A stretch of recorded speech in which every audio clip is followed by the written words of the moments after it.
Father, the Son, and the Holy Spirit. Amen. Mapagpalang Ama, sa araw na ito, hinihiling ko ang inyong bendisyon, ang inyong banal na Espiritu na pumasok at manahan sa amin. Pinangako mo ang banal na Espiritu, 2,000 taon na nakakaraan, at ang Espiritu din yan ang aming hinihiling na bumalot sa aming katauhan upang kami ay makaranas ng pagpapagaling at kagalingan. God, ipuin mo ang lahat na nakakarinig at manonood ng bidyong ito. Pagalingin mo sila, ipuin mo sila mula ulo hanggang paa.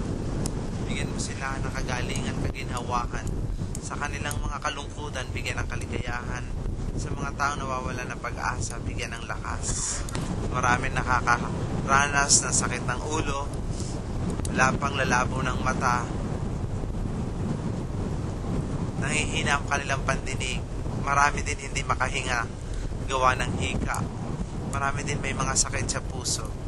Merciful God, mapagpala at mabaing Ama, ipuin mo sila ngayon.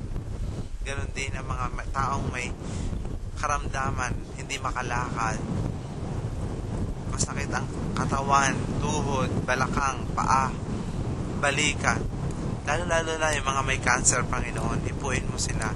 Tanggalin mo sa kanilang katawan ang lahat ng cancer cells. Tanggalin mo rin ang lahat ng galit sa kanilang puso.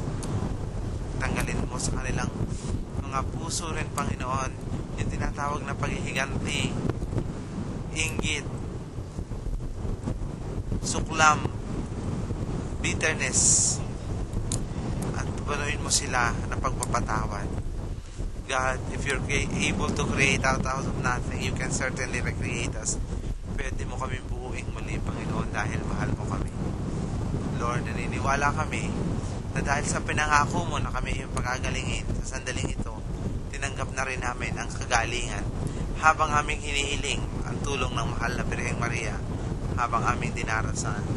Aba, Ginoong Maria, napupuno ka ng grasya, ang Panginoong Diyos ay sumasa iyo.